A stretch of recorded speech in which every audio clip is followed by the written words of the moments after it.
I would like to thank everybody here who has made the past year such a brilliant one for the New Culture Forum. Our influence continues to grow. Our books and our conferences sell out. Our membership increases every week. And we now have a thriving set of branches up and down the country which are attracting increasing interest and participation from all of those who are desperately concerned about the future of our country. And last weekend, our YouTube channel surpassed 300,000 subscribers, should I say.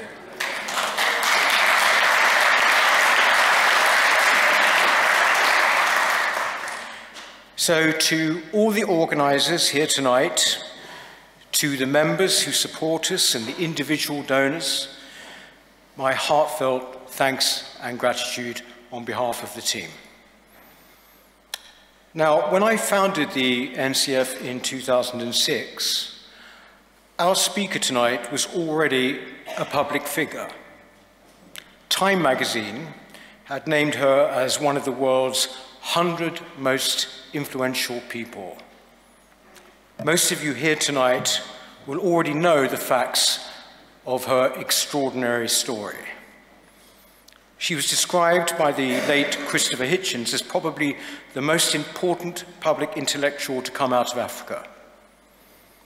Her career as a politician, a writer, and a campaigner has taken her to a position of global influence.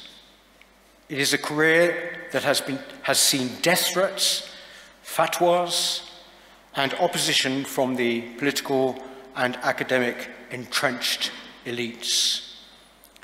But above all this career is one that's been characterized by quite remarkable personal and intellectual courage. So, ladies and gentlemen, without further ado, I'm honored to introduce our guest speaker tonight, Ayaan Hirsi Ali.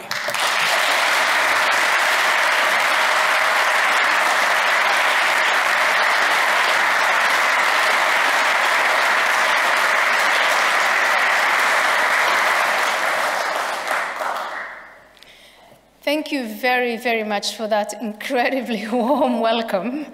And thank you, Peter, for those lovely words that I think are very, very flattering, but also exaggerated.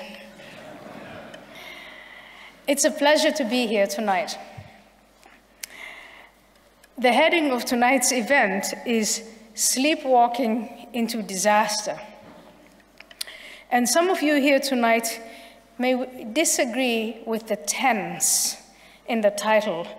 You may say, the calamity is not something that's going to happen in the future. We are already wading through a storm. And certainly, if we are to take the headlines in the British press seriously, Britain is living through a nightmare period. Political surveys of the Keir Starmer government, all of 5 months old, reflects the disillusionment among even those who voted for the Labour administration. The viral petition to hold another general election was at 2.5 million signatures this morning when I looked. The problems facing Britain are certainly formidable. It is no secret that the British economy is in a dreadful state. The cost of living is soaring, wages are low and have been so for the last 16 years at least. The only growth we are seeing is mainly in negative trends like inflation, growth in child poverty and homelessness, in the numbers of the elderly people without help, in the millions of people who are waiting for treatment. There's a housing crisis.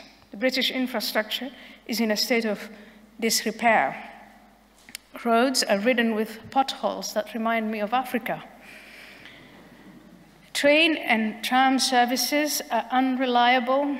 The failure to dredge waterways is leading to massive flooding, damages in millions of pounds, and even loss of life.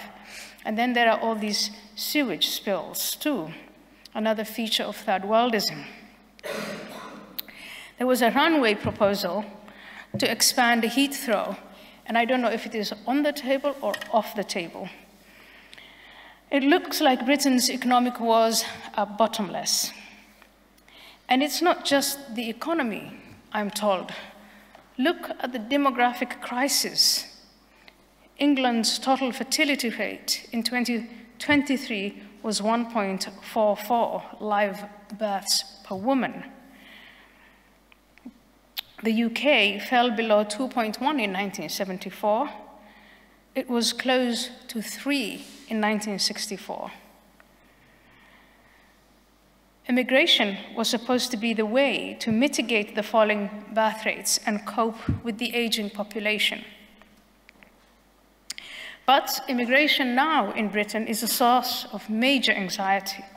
In particular, Muslim immigration is associated with more cost than benefit. There is an over-reliance on the welfare state, the rise of parallel ghettos, and over-representation of some Muslims in various forms of violence and terrorism, and a promotion of Sharia law to replace the British way of life. And it's not just some Muslims that are committing crimes. Crime and lawlessness in general, even among other groups, is on the rise. There are these bursts of social unrest. And then there is the government's petty tyranny of censorship and threats to punish wrongthink. All these problems facing the nation are serious, they're entrenched and daunting. It's understandable that many in the public say we are going through a disastrous time. It's not in the future tense, it's happening now. But there is a disaster of greater magnitude that faces countries like Britain today. Look at all the national problems I listed just now and compare them to what this country endured in the past. The plagues, the religious conflicts, the 2 world wars, even the economic crisis of the 1970s. Each one of those great historic challenges were experienced as disasters during the time they were unfolding. Each one was overcome with hard work, luck, ingenuity, but most of all, with a collective resolve and a collective sacrifice for the nation. There was this sense that we are in this together and we will overcome this together. What makes this time different? I think all of you in this room sense it. That's why you're here. It's the weakening of that collective resolve in the face of common adversity that you sense. Is there a common good in Britain? A common shared sense of obligation to solve these problems together? The real disaster does not lie in the issues themselves. The cost of living and inflation can be brought down, houses can be built, babies can be had, order can be restored, the borders can be properly monitored again, campaigns can be mounted to assimilate immigrants and their children into the wider society, and those who refuse can be removed. Investments can be made to repair the roads, dig tunnels, build bridges, lay railway and tram lines, and much more. The money is there. The technology is there. The know-how is there. Britain today has all of these things. So what is missing? What has been missing for some years now? What is missing is a common sense of purpose, with the emphasis on common. And perhaps what's missing is common sense in general. In my view, the The problem lies with the fragmentation of the national identity. It's not just in Britain, but when I look across the West, I see two camps vying for the Western mind.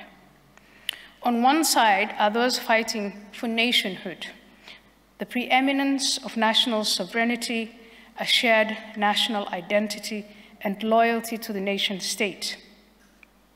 That's loyalty to the Constitution, whether it's written or not, or to the foundational principles and mythos of the nation, to the ideas that everyone is equal before the law, that we all have the same rights and obligations, that justice is blind, that we are all innocent of any crime until proven guilty. In this pro-nationhood camp, the emphasis lies on the individual citizen and his rights as a citizen, his life, his liberty, his property, and dignity. The government is limited and constrained by law. It's there to protect these things. Citizenship means loyalty to the nation. It's to take pride in national achievements.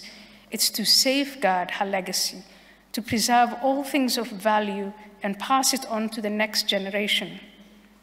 Citizenship is to be part of this nation's story, to enjoy the times of plenty, and to fight, even die, for this place called home. I was here for Remembrance Day. That's what you remembered. On the other side are the champions of identity politics. Sometimes they call it multiculturalism, and other times they insist on cultural pluralism, and now it's simply diversity. For the proponents of diversity, the nation state is made up of groups of individuals along lines of ethnicity, religion, race, gender, transgender, class, sexuality, sexual orientation, rural or urban, and much else. Group loyalty supersedes loyalty to the nation state. They seek, quote, social justice for groups, not for individuals. Justice, according to the multiculturalists, is not blind, but biased for and against certain groups. It's always zero-sum. For instance, they argue that white heterosexual males are privileged by the system, while Black or ethnic minorities are victims of discrimination because they had no say in the evolution of the structures and institutions of the Western nation state. Justice can therefore not be blind because the system is rigged, but must be corrected for historic and systemic biases against races, ethnicities, women, and other minorities. To achieve this social justice for all groups, we must expand the administrative government, that's the bureaucracy, to develop and enforce rules, regulations, directives, and guidelines of diversity, equity, and inclusion within every conceivable institution, public and private. The idea of the common good is anathema to them. They seek to splinter, to divide, and to subdivide. To them, there is no common sense, because in their eyes, we have nothing in common. What divides us is more important than what unites us. They see talk of national unity as a veiled attempt to advance or embed white supremacy. Often, you will hear some of the Western elites referred to as globalists. Globalism and multiculturalism are two sides of the same coin. Globalists argue that the world is interconnected and governments must seek to work together through international and supranational bodies to advance common global interest goals rather than national interest objectives for their own citizens. The best illustration of this is the climate agenda. When and where national interest collides with zero emissions objectives set in COP summits, the nation state must yield. When some nationalist political parties in the West refuse to give in to globalist pressure, they're met with disdain and are accused of selfishness and short-sightedness.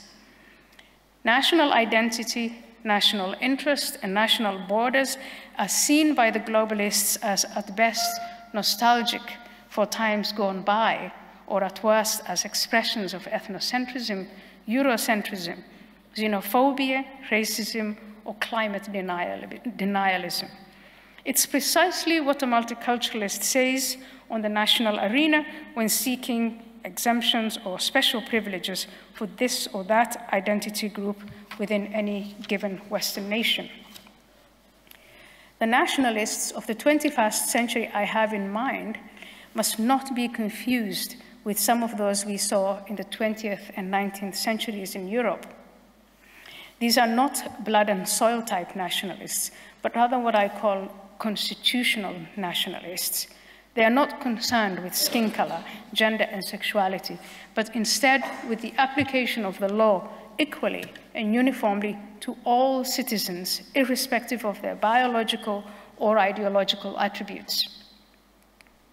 Of course, they recognize the history of many and most Western nations was as falling short of the ideas of present-day constitutions. In America, for example, slavery was legal, segregation and subjugation of blacks was also lawful until quite recently. Women were excluded from voting, and homosexuality was a crime. But present-day nationalists say all these injustices have been addressed and the systems sufficiently corrected.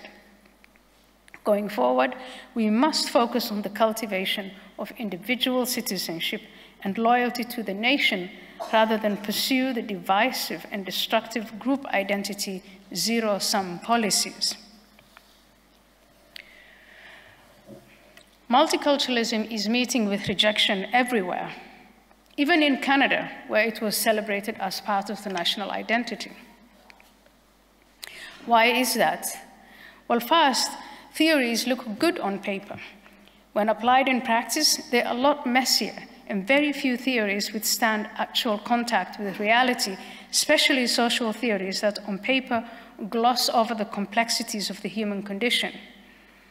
It took hundreds of years to develop the modern Western nation state, to achieve what's essentially a miracle in human history, the accomplishment of building societies with political stability and economic prosperity. The nation-state in the West went through many iterations, and even in some cases, bitter divisions and wars to achieve this delicate balance between the governed and those who govern, the allocation of resources between capital and labor, between the countryside and large towns and cities, between men and women, between the generations, and between minorities and majorities. Multiculturalism is also being rejected because first, the theory was seen as a recipe for the future, and it was relatively easy to maintain as a theory because it was riding on the coattails of the emancipation and civil rights movements. Champions of diversity were very good at equivocating from the fight for individual civil rights to pushing for group rights. Once all the barriers to individual rights were removed, and in fact even affirmative action programs were put in place and resources allocated to enhancing and increasing the opportunities for those who were formerly excluded, the diversity theology hit a wall. Many individual members of the newly emancipated groups blended into the melting pot, and they no longer required special theories or programs to help them get on with their lives. As a result, the champions of identity politics, by now an ideology in its own right, became part of this constellation of pseudo-Marxist, postmodernist ideas pushed by the far left to challenge the legitimacy of the nation-state itself. It is multiculturalism that has given us identity politics via the dogma of diversity, and the local socialists latched on, and so did the Islamists. I think multiculturalism is meeting not just with rejection, but also with hostility because of the sheer scale of identity groups that now make claims and demands for exemptions and accommodations. It's getting ever more expensive to pay for these group demands with taxpayer money. It's also causing a great deal of resentment, justified in my view, to protect one group from the hardships of life, while others faced with the same hardships are left to fend for themselves. Multiculturalists promote open borders and more immigration. This keeps adding and adding group after group with unique characteristics that all must be accommodated, draining the public purse. A good superficial example is the sheer number of languages offered in any encounter with the public service. The key problem, in my view, is that despite all good intentions of past scholars and policymakers, diversity or multiculturalism or identity politics is morphing into full-blown tribalism. Please ask me why I am not worried about nationalism. I'm told, look at the extreme right-wing movements in Europe and their popularity. They point to the re-election of Donald Trump. And in these developments, some very prominent commentators see a rebirth of the conditions that led to the rise of Hitler in World War II. I disagree with them. I'm not denying that there are pockets of blood and soil extremist nationalists in Europe and other pockets inspired by white supremacy ideology in America. But these extremists are marginal, they are few, and with zero political, social, or cultural clout in the 21st century. The threats I see to Britain and the rest of Western civilization are the re-tribalization of society through this pursuit of diversity. Identity groups that have no national loyalty to the country they call home. The evaporation of a shared set of values and the fragmentation of identity. The ethnicization and racialization of all political issues, from the economy to immigration to climate and even foreign policy, as you saw in the aftermath of October 7, 2023. I also see the abuse of the bureaucracy by the few to oppress the many. We have seen egregious constraints to the freedom of speech, religion, and the re-emergence of valid and legitimate racism against white people and against Jews in Europe and in America in the name of intersectional social justice. We see the flight away from Christianity and the proliferation of pseudo-religions, all touted as equal to, if not superior to, Christianity. We see the appeal of reality-defying ideas and false gods. The idea that there are multiple genders is a salient example here. We see the inability to respond to subversive enemy ideas that infiltrate our schools and other institutions of learning. Children cannot learn the difference between right and wrong, true and false, if there is no objective truth or superior moral philosophy. I see the spread of radical Islam in Britain and all over the West, led by men who say they want to conquer Europe and America through settlement, through demographic displacement and dawah. With the prevailing rules of diversity in place, it's impossible to counter this trend. Any debates on whether it's desirable to convert to Islam are shut down in the name of tolerance and accusations of Islamophobia. The pursuit of truth in the university is replaced with the development of narratives. The West is drowning in narratives. The pursuit of excellence through merit is decried as an enemy of diversity. This trend, if it continues, will usher in the decline of standards, mediocrity, and eventual decay. Then there's the hostility to accountability. The criteria for measuring and upholding accountability are declared racist in themselves. They are said to lead to the exclusion of marginalized groups and thus rejected. And this opens the door to major forms of corruption.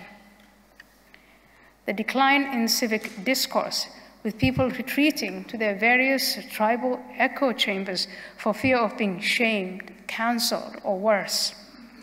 And then there's the weakening of the national defenses of the state and the collapse of morale.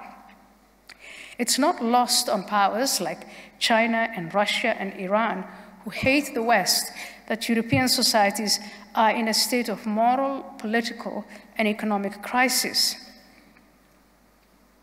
What should we do? What can we do to turn things around? We must reject multiculturalism and insist on unity. I know the term itself has been rejected, but the policies of multiculturalism have not been removed. They have simply been renamed. We must embrace the civic nationalism and nationhood idealized in the written and unwritten constitutions of the West, a return to the common good, common sense, and a shared destiny. We must bring back a confident and assertive Christianity. The churches must quit adopting every new fad and revive the true message and teachings of Christ. The schools, universities, and arts must acknowledge their role in promoting the Christian ethos that led to the formation of the institutions that make the West extraordinary. We must resist the demographic decline underway. Let's make it attractive and feasible for young people to get married and start families. House building is the easy part. We must opt for the nation over the tribe. I thank you very much for your intense concentration and attention, and will now welcome your questions. Thank you very much.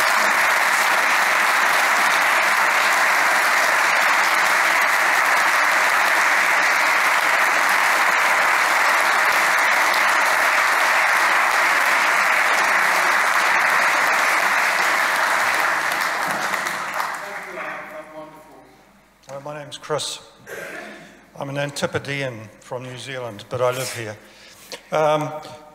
I've been a Christian for the last 35 years, and I'm appalled by the state of the church in relation to everything you've discussed tonight.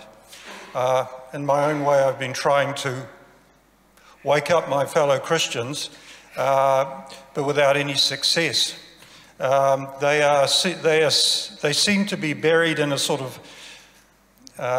upper story pietism, you know, with divorce from everything around them. Yes. I understand you've recently become a Christian, which is a big step for where you came from. But have you given any thought? You made mention just now about how you saw the church. Have you given any thought to the practical sort of love your neighbour approaches that the church could be taking in practical terms to underpin the sort of work that's being done here? Thank you. What I have seen around me in America and in Europe is growing interest in going back to the church.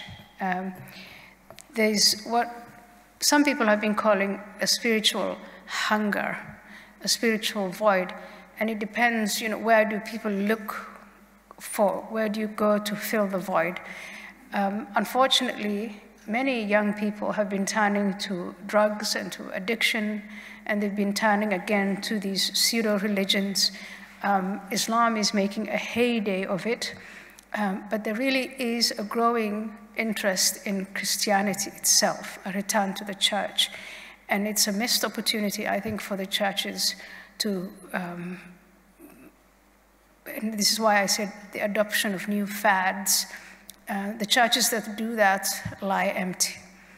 And it's the churches that go back to the core message that are finding that they're filling up quickly. So I think there's a great deal of hope there. Thank you for your lovely talk.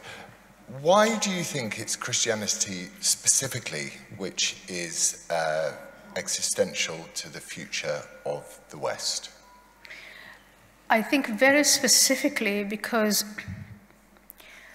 the moral ethos of the West is founded on Christianity. And yes, there are numerous factions of Christianity and numerous perspectives of what is it to be a good person, what is true and what is beautiful and what is moral. But all of that traces back to Christianity. That's where the roots lie. If you cut that off, I think we're going to find ourselves in a state of crisis, and that is why I think that's one of the most important, maybe the most important reason why we are in this crisis of unity, is because of this turning our backs on those moral ethos. This insistence on diversity is not just on accept me for my customs and traditions and language and indulge that, but it's also an insistence on moral relativism. These people are saying there is no such a thing as moral superiority. If there's no such a thing as moral superiority, then what are you going to tell your children? What's the difference between right and wrong? Everything can be right depending on your perspective, and anything can be wrong depending on your perspective. And I think that if you want to trace back to really getting to that core of the morals we've institutionalized, many of us have taken for granted, sooner or later you are going to find your way back to the Bible and the teachings of the Bible. So what does Christianity have to say to those that wish? I believe Islam is a conquering religion. It seeks to conquer wherever it goes. What does Christianity for you have to say to those that wish to bring, to counter the moral relativism that's consuming the West? Christianity has to say what it has been saying for the last 2,000 years, which is love God, love thy neighbor, and the rest of the commands. I think when I listen, for instance, very closely to my atheist friends, where they say, let's start, they don't say let's start, but there's this insistence that you can have a moral system minus religion. It never comes up from the ground. Again, I really want to point, because I have to be brief and give everyone else time to ask these questions, but in the spring of this year, the most advanced universities in the world in America had the young people, many young people out there, with slogans calling for genocide and siding with Hamas. And I think that comes from partly by saying, well, there are temples of enlightenment and reason, and there's really no need to initiate them, maybe to familiarize them with the roots of morality. Christianity has more to say, I think, than we realize. And has been saying it. And even those people like Richard Dawkins who claim not to be Christians, in their behavior and in their moral sensibilities, they're very Christian. The insistence on truth and honesty is very Christian.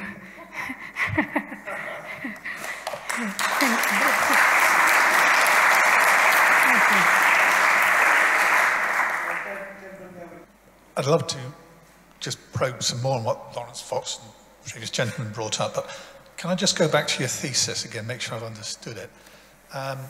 The philosophers on the left, what are they saying about having lots and lots of multicultural groups who don't particularly like each other? And we can see that tribes from history used to go around and knock 7 bells out of each other and keep stealing their stuff. So how are they saying that will give rise to a utopia? What's the secret extra ingredient they're proposing to make that work? Because I've missed it. I don't know whether they have or they got that far. There's a young man called Rob Henderson who wrote about luxury beliefs. There are some on the left who propagate these utopian idea of social justice, where you can fragment society into these endless number of groups and anticipate for those endless number of groups to live in peace and harmony. But in practice, and he says those people have luxury goods. They don't believe in that. They have fences around their homes, and they do get married before they have children, and they don't take drugs, and they start companies and run them, and their children go to fantastic meritorious schools, and they're very competitive and all the rest of it. So for some of these people who profess diversity, it's simply a luxury good. It's a way to make themselves distinct from the rest of us who are poor and unwashed. But in reality, when it is actually applied, because it has been applied many times, you see this zero-sum hostility of various groups to one another. You see the tyranny and the fragmentation. You know, I started with a list of these economic challenges. Why is it that we can't come together and say, let's invest in these mega infrastructures, or, you know, there's a housing shortage? Well, what would Jesus say? Love thy neighbor. Instead of the NIMBYs, let's build, because you think of not just about yourself and your neighborhood, but you think about the other, and you think what is good for the collective. But this fragmentation of society, it doesn't do that, and it doesn't stay with the original minorities that we were supposed to be looking after, whether it was the Jewish minority or the Black minority, and I'm talking about this in the context of America. It starts to move on and away. You know, the gay population they were discriminated against, and it was outlawed, and they wanted to have the right to marry, and they now have the right to marry. So all the activism that was dedicated to fighting for that particular group, structures are there, but the problem is gone. The civil rights movement. As a Black woman in the 1960s, I probably couldn't get married to a white man, and I couldn't move. There were places where I couldn't move around, but all of these things have been removed. A lot of money has been poured into trying to uplift some of those groups. But new groups have found ways of insisting on these splintered identities, because those who insist on the activism follow the money. It is a very narrow activism to line their pockets. The people who fight for transgender group, if you have gender dysphoria, it's very unfortunate, and it is very, very hard to live with gender dysphoria. And I think it is wrong, absolutely wrong and horrid, to discriminate against them and to cause them any more pain. But if you look at the transgender lobby, it's not about the people with gender dysphoria and how to make their lives better and how to make them more comfortable in their skins. That's not what it is about. It's about the tyranny of extracting money from the taxpayers so that they can line their pockets and bring out of nowhere a group, a new tribe, but then this time based on that. And then this inventing of numerous tribes, it just goes on and on, because it's not just transgender now. It's every day when you look around, you find a new sexual something, pansexual, this sexual, that sexual. I mean, you can go and infinitely start to bring add on, and then that way, that becomes the way of, it becomes a way of life for them. The NGOs that claim to be looking after asylum seekers and after immigrants, are they really doing that? And on and on. And so I think it's a form of tribalism that sees the common good as an enemy and extracts resources from the wider society for very narrow interests of either emotional profit or financial profit or profit of power. Many of them just seek naked, unchecked power.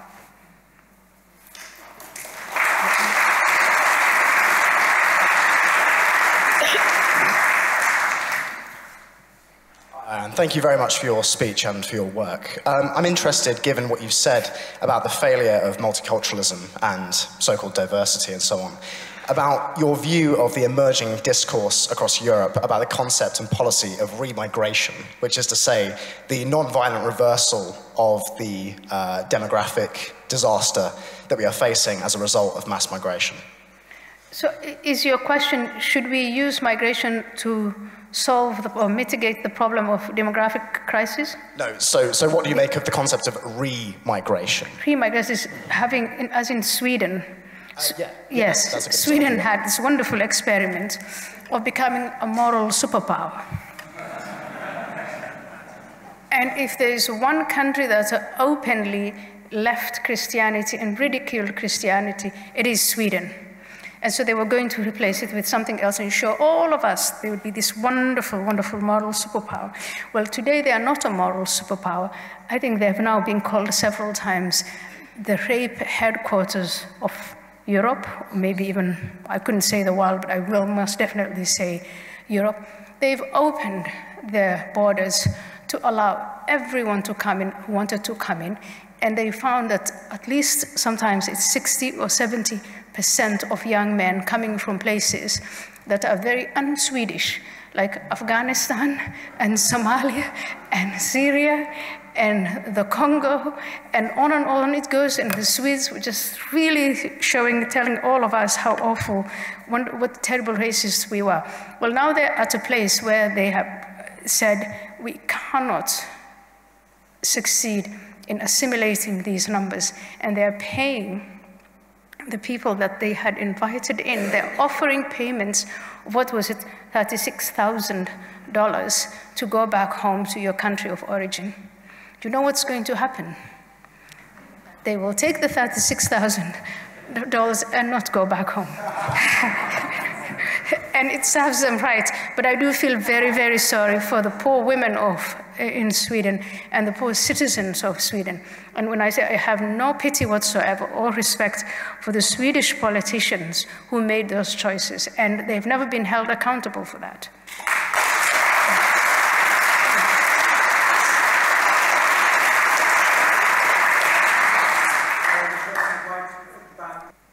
Hello, good evening, Anne. It's very nice to see you. My name is Maria. I have recently watched a documentary called The Vow by Mark Vicente. And it's about bringing down an executive success program. The leader of that particular cult was Keith Raniere. And Mark Vicente said something really interesting. He said that you don't join a cult, but you join a good thing. So I know that we're talking a lot here about politics, but also my question is, what about our awareness of what is good and what is bad? So what must we accept, which is indeed your list of what we must do, but what must we reject in circumstances where we talk about how to live our lives, what to believe, what God to believe? I think what we must reject is the cultish behavior. When I came to Europe, public policy was debated by bringing people from different perspectives and with different interests together, and then to negotiate and hammer out some kind of deal. And it was time-consuming, and there was also a great deal of forthrightness and transparency. Everybody showed their cards. The big famous negotiations were always between labor and capital, and how much is the taxpayer going to pay for, and that was how things were run. Except when it came to social issues that I know of, and I was part of and experienced those debates, was how many immigrants can a welfare state absorb? How many can we actually take in? How many can we assimilate? And those very rational questions, instead of having all these different people with different perspectives, we started to shift towards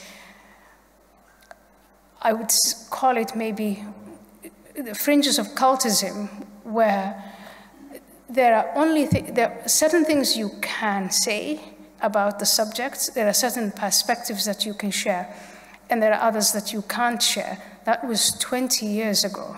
And then it moved on, and you go into a room where the debate is, has multiculturalism failed?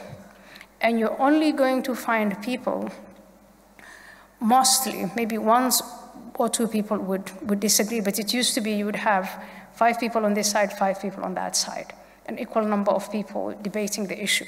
And now you just find a small circle of people all saying multiculturalism is the way forward, and then spewing all of these emotional stuff, very subjective stuff. So how can you argue with emotion? And anyone who has the courage to stand up and say, this is not going to work, or we're not really being honest about the negative unintended consequences of multiculturalism, that's when you get the vilifications. You're a racist, you're a white supremacist, you are, I mean, the list is too long, and then you get canceled, and that then becomes cultish. And so diversity really is a form of, it's either cultish or tribal. I grew up in a tribal society. It's very cultish.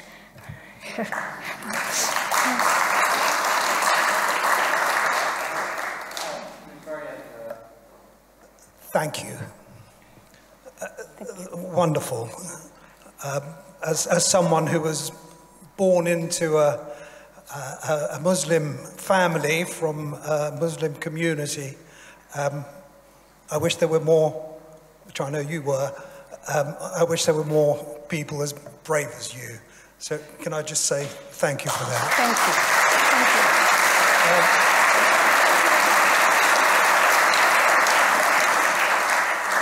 I don't think there's anyone here who would disagree with you with regard to the source of many of our problems, multiculturalism, which I think we fell into by accident, and then we didn't know what to do about it. So we thought, well, isn't this wonderful? Let's champion it. That aside, okay, we abandon multiculturalism, and there's a reassertion of Christianity, although given that the Church of England is part of the problem, I'm not sure how we go about doing that in this country. Yeah. May I ask, in your experience and sort of talking to people, what sort of practical measures we might take in order to deal with, address the problems, perhaps going down the Swedish route, which they have now refound, having abandoned it long ago? Thank you very much. And obviously, I also hope that there are more Muslims like you. Once upon a time, Britain used to be really famous for emancipating many nations, including Muslims. And so there you have the practical answer. When I talked about Christianity, my point was we have to go, when it comes to these big moral questions, maybe we should seek the answers and trace our way back to Christianity. But when it comes to the very practical policy conundrums, I said in my speech, we have to go back to what unites us. It's the insistence on the policy measure that is proposed and that we're about to embark on to be the greatest good for the greatest number of people, to think about all of us together in this instead of splintering it up. And so right now, the problem I see in Europe, I see it in Britain, is that there is the political leadership of today is very much on the multicultural side, and the political structures make it that parties rely on different identity groups to cobble together a coalition or a majority.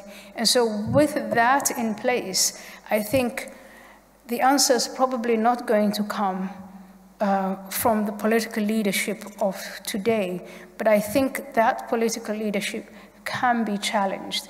And I draw a great deal of hope from the last election in America. And why do I do that? Because the election victory of the Republican Party under Trump shows, when you look at the demographics, that it is every race, every gender, it is the world's richest man, but also some of the poorest people in America, all voted for that direction, for the idea of America first, not my little group first. And so I don't think the sentiment, the national sentiment in the UK or in France or Germany is any different. You always have these attempts at forming new parties and bringing about new political leadership. I've got my faith in the young people now, and I think it is, and that's the direction. The practical thing is to look for young people who are willing to oust the old corrupt guard through the ballot box. That would be,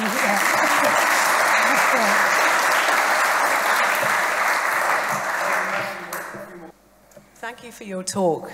This is a little close to home, I guess, but how do we draw our young people back to their country and their culture if our governments refuse to teach them comprehensive and honest history?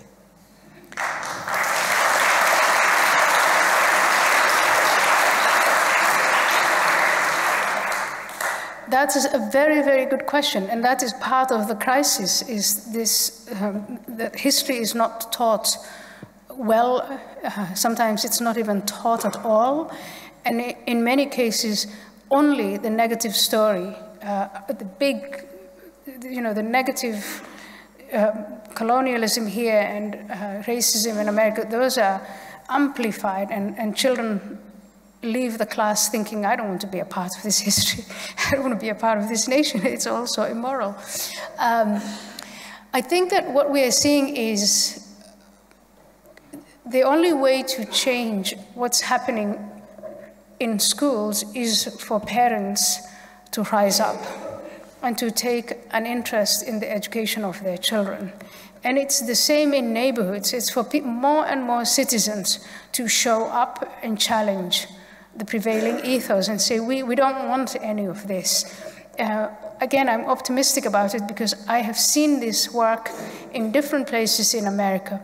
The more apathetic communities are, the more their communities disintegrate.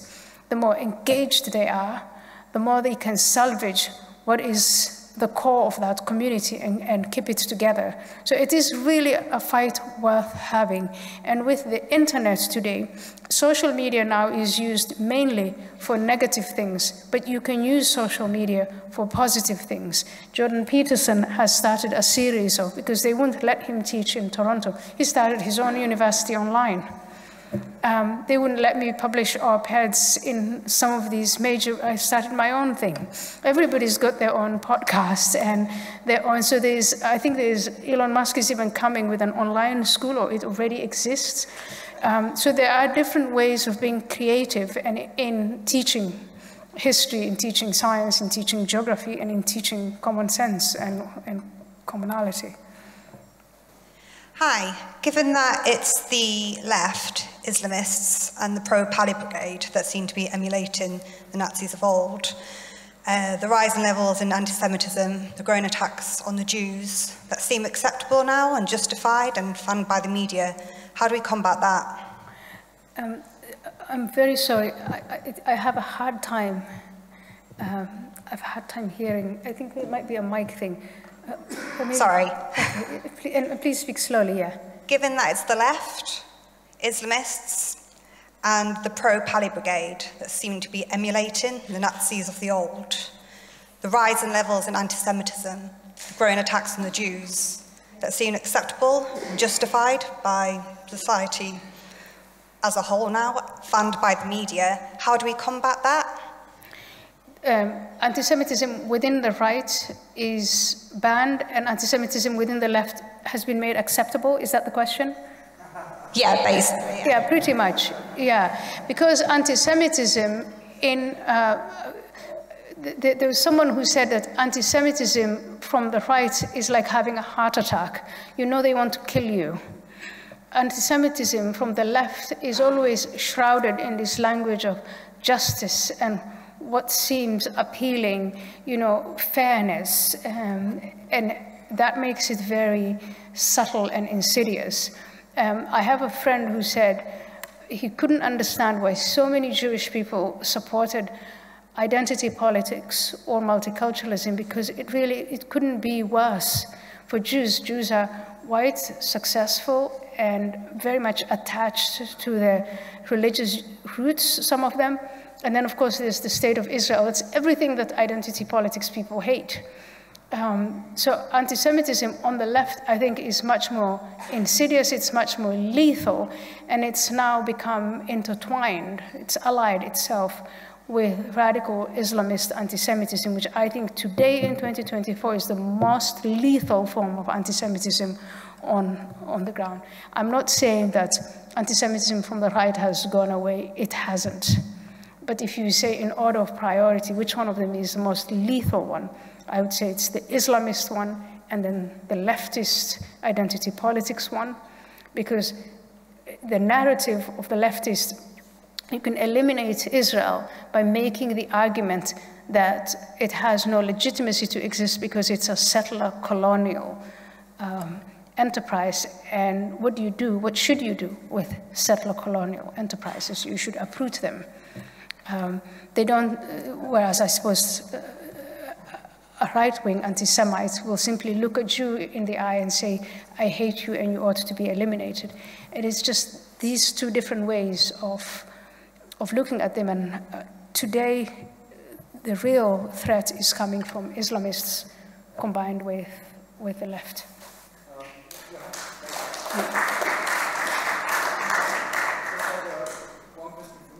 Thank you. It's such a pleasure to hear you speak. I think I speak on behalf of everybody that it's quite cathartic to have your sort of straight-talking common sense.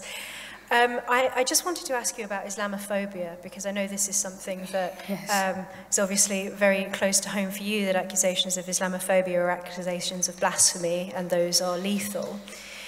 This government has shown an interest, before it was in power, and now it is in power, in adopting a definition of Islamophobia. And I wonder if that's something that you fear, and given the horrible state of this government, what you perhaps fear most from the next 5 years. Thank you. Islamophobia is a manufactured term.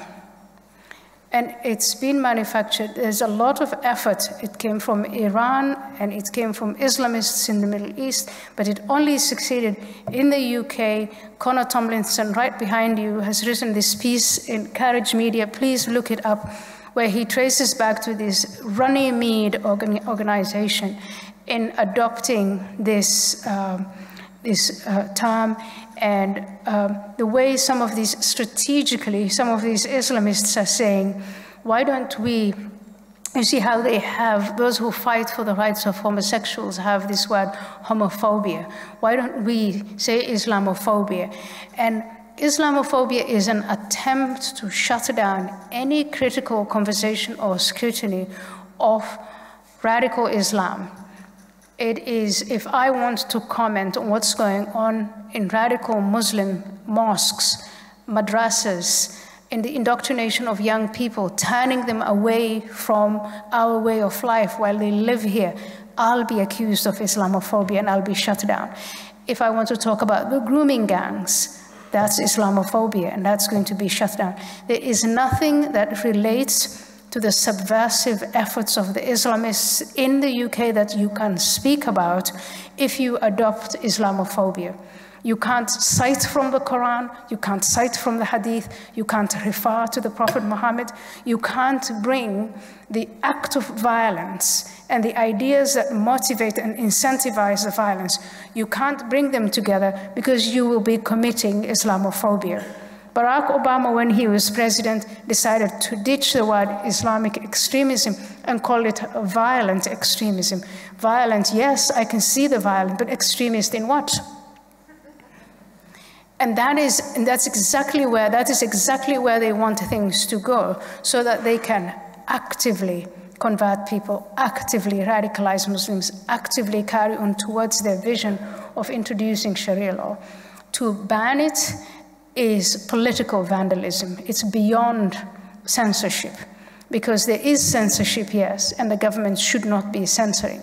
But in this case, you are basically empowering a radical subversive agenda, and you are the government with taxpayer money. I think it's something we should fight with every fiber of our bodies, unless we want to look like Kabul.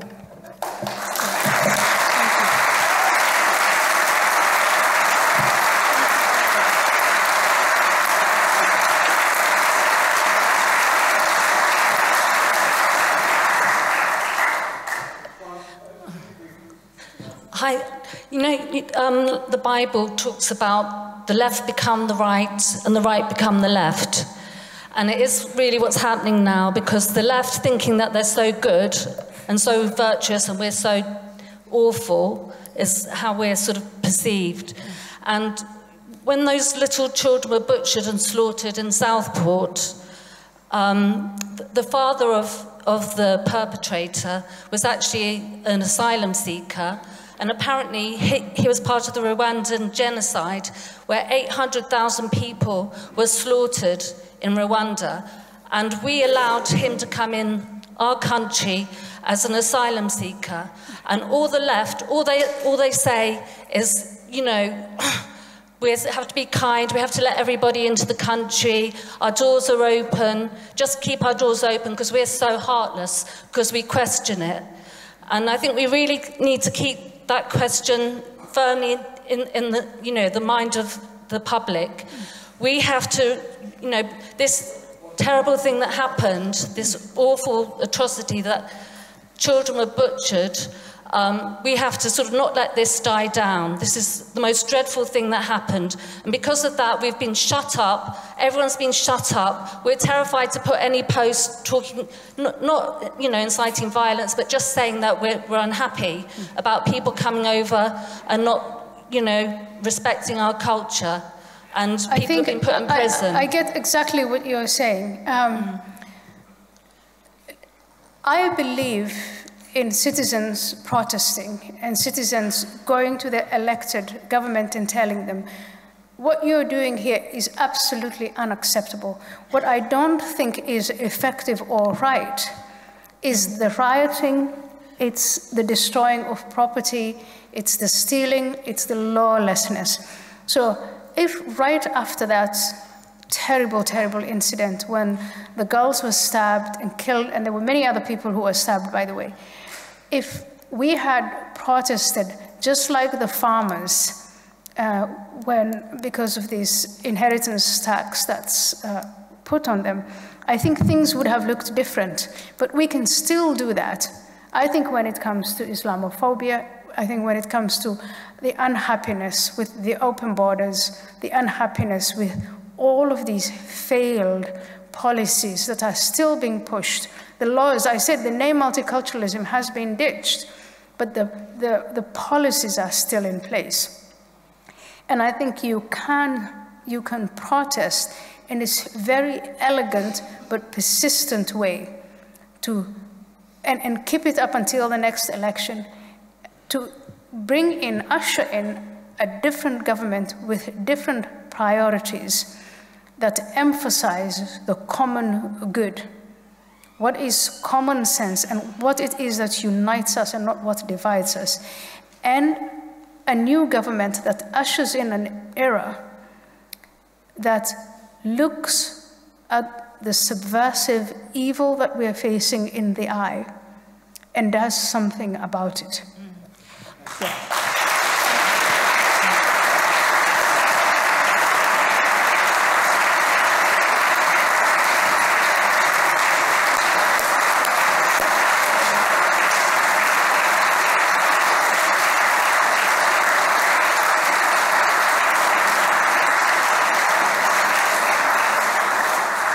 Ayaan, thank you so much for giving us your time this evening and for those considered answers. Many, many more questions we don't have time for. Could I ask, you have a platform which is quite new, don't you, called courage.media. That's where people can see you and hear you. Courage.media. Once again, thank you very, very much for giving the Smith Lecture this year, and it's a great honor. Thank you.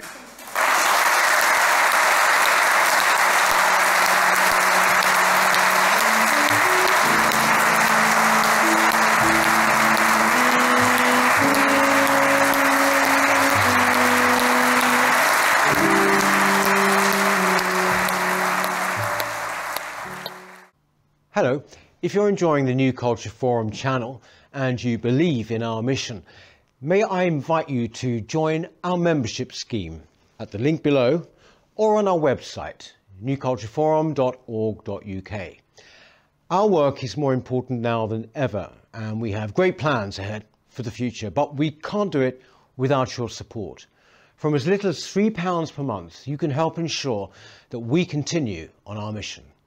As a member, you'll receive a range of benefits, including access to exclusive content, invitations to our private events, including here at our studios, free copies of our books, and much, much more, including, of course, our famous NCF mug. If you aren't able to become a member, then please help us by clicking this button and subscribing to our channel. It's completely free. Just remember to also click the bell icon so that you can get notifications when we post new videos. Thank you.